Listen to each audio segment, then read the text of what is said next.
ရွေးကောက်ပွဲကာလမတိုင်ခင်ကကြက်ခိုင်ရေးပါတီအတွက်မဲဆယ်ပြီးခဲ့တဲ့တရုတ်ဆောင်မင်းအုပ်စုလက်နက်ကင်ဆောင်မှုဖြင့်ဖမ်းဆီးခံရကြောင်းကိုသိရှိရပါတယ်။မင်္ဂလာပါပရိသတ်များရှင်စေထွန်းမြန်မာနဲ့ပြန်လည်ကြိုဆိုလိုက်ပါတယ်။ရန်ကုန်တိုင်းတုံနေမြို့နယ်ရှိဖျားငုတ်တို့စစ်စေးရေးဂိမ်းမှာတရုတ်ဆောင်မင်းအုပ်စုကိုပြည်စတိုတနက်ကြီးစံများနဲ့အတူဖမ်းဆီးရမိခဲ့ကြောင်းသက်ဆိုင်ရာသတင်းထုတ်ပြန်ချက်တွေရသိရှိရပါတယ်။ပြီးခဲ့တဲ့မတ်လ9ရက်နေ့ည7:00နာရီခန့်မှာဒလတိုနေကာလန်အတိုင်းတရုတ်ဆောင်မင်းအုပ်စုခေါ်အောင်နိုင်ထွန်းမောင်းနေလာတဲ့အနှက်ရောင်ရင်ကိုစစ်ဆေးရမှာ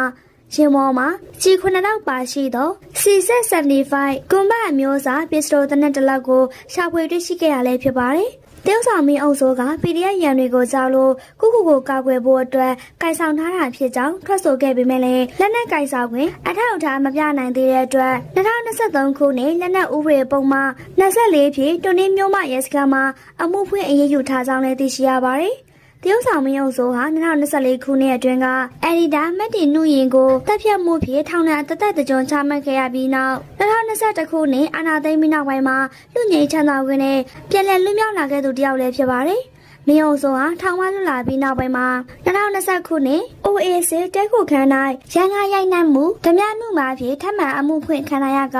နေအိမ်ပါချိတ်ပိတ်ခံရတော့လဲ၎င်းကစစ်တပ်နဲ့ကြက်ခိုင်ရေးပါတီအပေါ်သစ္စာရှိတဲ့သူဖြစ်ကြောင်းလူမှုကွန်ရက်အပေါ်မှာလူသိရှင်ကြားကူညီတောင်းခံလာခဲ့တာလည်းဖြစ်ပါတယ်။ထို့သောကူညီတောင်းခံလာပြီးနောက်ပိုင်းမှာတော့အရာရှိကြီးတွေရဲ့ကြားဝင်ဆောင်ရွက်ပေးမှုတွေကြောင့်ဓမြမှုအပါအဝင်အမှုဟောင်းများပါဖိတ်သိမ်းခံခဲ့ရပြီးချိတ်ပိတ်ထားတဲ့နေအိမ်ကိုလည်းပြန်လည်ရရှိခဲ့တယ်လို့သိရှိရပါတယ်။ဒါအပြင်မင်းအုပ်စုဟာ2025ခုနှစ်အတွင်းမှာကြက်ခိုင်ရေးပါတီရဲ့မဲဆွယ်စည်းလုံးရေးလုပ်ငန်းတွေမှာတက်ကြွပါဝင်ခဲ့ပြီးပါတီဥက္ကဋ္ဌဦးခင်ကြီးအပါအဝင်ထိပ်ပိုင်းခေါင်းဆောင်တွေများနဲ့လည်းရန်ကုန်မြို့ရှိပါတီဌာနချုပ်မှာမကြာခဏတွေ့ဆုံမှုများရှိခဲ့ကြောင်းသိရှိရပါတယ်။အခုတခါမှာတော့တရုတ်ဆောင်မင်းအုပ်စုဟာတနက်ကင်ဆောင်မှုကြောင့်ဖမ်းဆီးခံရတာလည်းဖြစ်ပါတယ်။ဂိမ်းကနှစ်စဉ်စစ်ဆေးနေတာပါ။မပုံတင်တဲ့တကွာနေမြေအတွင်းဖြတ်တန်းသွားတာသူတိုင်းရှင်နှန်းတွေကိုစစ်နေတာလည်းဖြစ်ပါတယ်။သူ့ကားကိုစစ်တော့ Crown Republic နိုင်ငံထုတ် Pistol တလက်ကြီး9,000နဲ့ကြီးအိမ်တစ်ခုကိုရှာတွေ့ခဲ့ရလဲဖြစ်ပါတယ်။သူကတော့ခုခံကာဝယ်ဖို့ဆောင်ထားတယ်လို့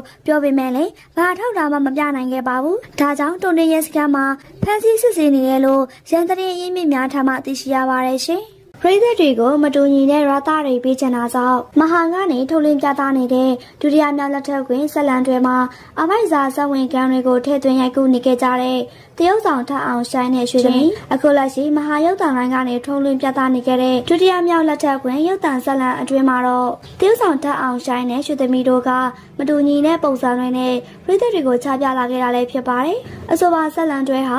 အခုလက်ရှိပရိသတ်တွေစိတ်ဝင်စားမှုအများဆုံးခံနေရတဲ့ဇာတ်လမ်းတွေတစ်ခုပဲဖြစ်ပါတယ်။ဒီကားထဲမှာတော့ထအောင်ရှိုင်းတဲ့ရွှေသမီးတို့ကအမိုက်စာအနာဇက်ဝင်ခန်းတွေကိုပါထည့်သွင်းရိုက်ကူးထားခဲ့တာလည်းဖြစ်ပါတယ်။ပုံမှန်အားဖြင့်မြန်မာဇာတ်ကားတွေပါတရုတ်ဆောင်မင်းသားမင်းသမီးတွေကဟန်ဆောင်ထိတွေ့ခြင်းနဲ့သာပရိသတ်တွေကိုတင်ဆက်လေးရှိပေမဲ့ထအောင်ရှိုင်းတဲ့ရွှေသမီးတို့ကတော့ပုံမမိမိုက်တဲ့ပုံစံတွေကိုချပြချင်တာကြောင့်ပုံမှန်ထက်သာလုံးနဲ့ထိတွေ့ဆက်ဆံမှုတွေကိုပါပရိသတ်တွေရဲ့အတွက်တစ္ဆန်ဖြစ်အောင်ချပြလာခဲ့တာလည်းဖြစ်ပါတယ်။